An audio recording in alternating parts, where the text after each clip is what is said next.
Hoje, a gente vai contar uma história que parece ficção, sabe? Quase um thriller ecológico. A história de como um mar inteiro, pode simplesmente desaparecer. E tudo isso acontece lá, na vastidão da Ásia Central. E a pergunta que fica, a pergunta que vai guiar toda a nossa conversa aqui é como é que um mar morre? E eu não tô falando de encolher um pouco, sabe, de secar nas bordas. Não, morrer mesmo, sumir do mapa. Parece uma coisa impossível, né? Mas olha, aconteceu. E é exatamente isso que a gente vai investigar. Então, para a gente começar a entender o que aconteceu, a gente precisa ir até o que seria, bom, a cena do crime, por assim dizer.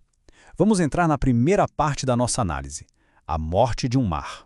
Olha só essa imagem. Isso que a gente está vendo não é um deserto qualquer, não. É o Araucum. São bancos de areia a perder de vista, sabe? Tudo ondulado pelo vento. Pode não parecer, mas isso aí é o fundo de um mar. Um mar que está quase extinto e que um dia foi um dos maiores corpos d'água do mundo. Para a gente ter uma ideia do tamanho do estrago, é bom a gente olhar para o mapa, para o contexto geográfico da coisa. Pense assim. Antes desse desastre todo, existiu uma sequência impressionante de mares, uma cadeia de água que atravessava o continente. Tinha o Mar Negro, o Mar Cáspio, e aí vinha ele, o nosso personagem principal, o Mar de Aral. Hoje? Bom, hoje essa correnteza está quebrada. Esse elo, ele simplesmente sumiu. E como em todo bom mistério, a gente precisa procurar um motivo, né? E nesse caso, o motivo tinha um nome até poético, mas a realidade por trás dele era brutal. Vamos então para a segunda parte da nossa análise, o ouro branco. Para entender a decisão que literalmente matou um mar, a gente precisa voltar um pouquinho no tempo para o contexto político. A coisa toda começa a se desenhar lá atrás com a revolta de 1917 e depois, em 1924, quando aquela região toda, o Turquestão, foi dividida em repúblicas soviéticas. Isso basicamente preparou o terreno, mas o golpe final, que realmente selou o destino do mar, veio nos anos 60, com um plano gigantesco da União Soviética para plantar algodão. E aqui está o pulo do gato. A ambição de Moscou era uma coisa gigantesca. A ideia era transformar a Ásia Central inteira na maior fazenda de algodão do planeta. O objetivo? Ser totalmente autossuficiente. E para alcançar essa meta, eles simplesmente ignoraram todos os custos. Todos. Humanos, ambientais, não importava. Tá, mas como é que eles fizeram isso? O método foi de uma simplicidade brutal e por isso mesmo terrivelmente eficaz. Pensa nos dois grandes rios que alimentavam o Mar de Aral, o Amu Daria e o Sir Daria. Eles eram a fonte de vida do mar. O que os soviéticos fizeram foi desviar a água desses rios. Simples assim. É como se tivessem fechado a torneira que enchia o mar para usar a água para regar o algodão. Agora um projeto desse tamanho, dessa escala, ele não mexe só com o mapa, com a geografia. Ele redesenha a vida das pessoas. E é exatamente sobre isso que a gente vai falar agora na nossa terceira parte, a catástrofe humana. Essa citação aqui é muito forte, porque ela joga por terra qualquer ideia de que o ouro branco trouxe riqueza. Não era sobre prosperidade. O texto original é claro. Coerção e medo, sim, pois não é por dinheiro. Ganha-se uma ninharia colhendo algodão. Ou seja, era um sistema todo baseado na força, no medo. Não tinha nada a ver com oportunidade. E a escala humana disso tudo é impressionante. Pensa que na época a Ásia Central tinha uns 20 milhões de habitantes.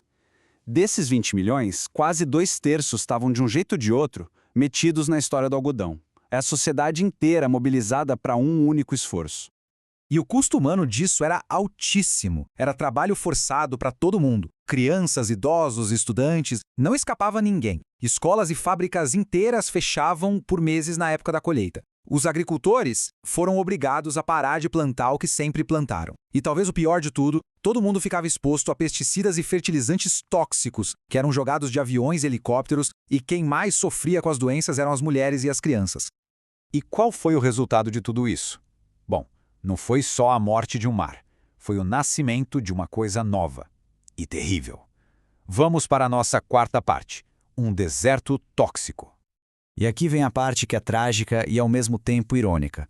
Todo esse sacrifício foi feito com um sistema de irrigação que era um desastre, super ineficiente. A água que eles tiravam dos rios era basicamente jogada nos campos.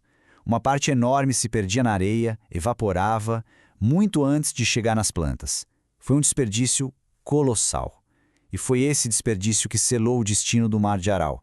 Os números não mentem, e eles mostram a velocidade com que tudo aconteceu. Pensa só, em apenas 20 anos, o mar perdeu 2/3 do seu volume de água. 2/3! Das 178 espécies de peixes que viviam lá, sobraram só 38. E aquela cidade portuária, Muinak, virou um porto no meio do deserto, a 70 quilômetros da água mais próxima. Dá para imaginar? E o que sobrou no lugar do mar não foi só areia limpinha, não. O que sobrou foram 75 milhões de toneladas de poeira tóxica. É uma mistura de sal com o resto de pesticida, de fertilizante que o vento levanta do leito seco do mar todo ano. E essa poeira envenena a região inteira. E tem um detalhe no texto original que faz a gente quase sentir como é viver lá. Diz assim: quando venta, sente-se o sal nos lábios, ele arde nos olhos. Isso mostra que não é um problema abstrato, uma estatística de poluição. É uma coisa física, diária, uma agressão. Ok, então o desastre é monumental, certo? A situação é gravíssima. E aí, qual foi a solução que eles pensaram? Bom, prepara, porque é uma coisa que parece tirada de filme de ficção científica. Chegamos na parte final da nossa análise, o sonho siberiano. Tenta imaginar a cena. A gente está num escritório em Tashkent. Tem um diretor soviético na frente de um mapa enorme. O problema está ali, escancarado. A Ásia Central está morrendo de sede. E o pior, a culpa é do próprio projeto que eles criaram. E a solução que ele aponta no mapa, olha, é de uma audácia que beira o inacreditável.